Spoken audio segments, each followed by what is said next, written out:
Welcome to Ask the Edmonds Cop. I'm Teresa Whipple here with Sergeant Shane Hawley, and it's summertime and we have lots to talk about. We always have lots to talk about. Yes, and our favorite topic. Traffic? Criminals. Oh, okay, good. We'll get I to thought it was traffic another time, but for Okay, now all we'll right. do criminals. So what do you have for me today? All right, so this is a fraud suspect. We've talked about fraud before and where a lot of it comes from, the mail. We think course. this is going to be probably a victim of mail theft. They had a credit card that was rarely used, going to expire.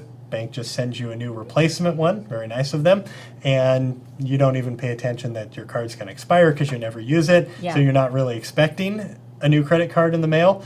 You get hit with mail theft, and the next thing you know, maybe a month later you get a credit card statement, and you're like, that's weird, I never used that credit card. Oh, well, the bank says you just charged $2,600 in 2 days. Oh my. Yeah, and that's a light number. We see a lot of them that are much higher than that.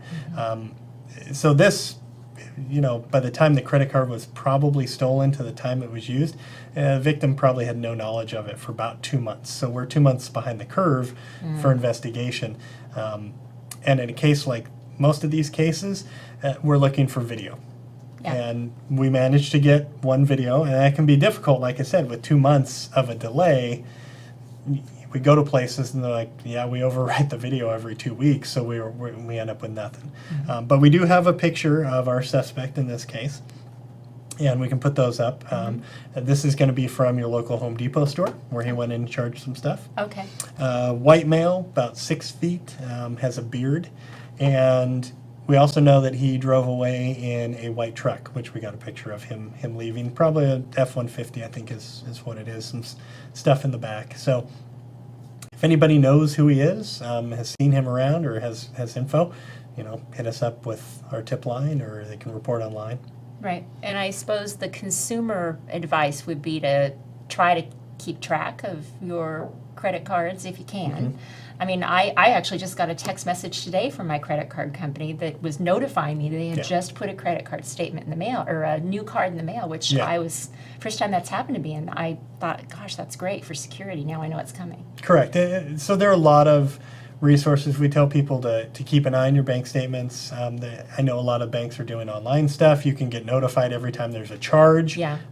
So if it's a credit card account maybe you don't use very often, like this person had, if you had some sort of notification like that, Yeah, that would the help. first one that happens, you're like, that's weird, I didn't use that credit card.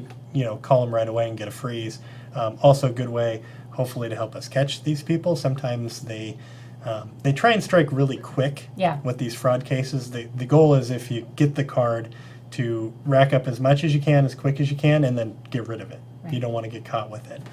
If it's been frozen or reported as stolen, it may pop up at the store clerk, and they delay the customer for a while, and we end up catching them red-handed. Done that a few times. Okay, very good. Well, there's a lot of technology tools out there to Yeah. help prevent those things. That's So true. good idea to do that if you can, at least keep track Yep. of your statement.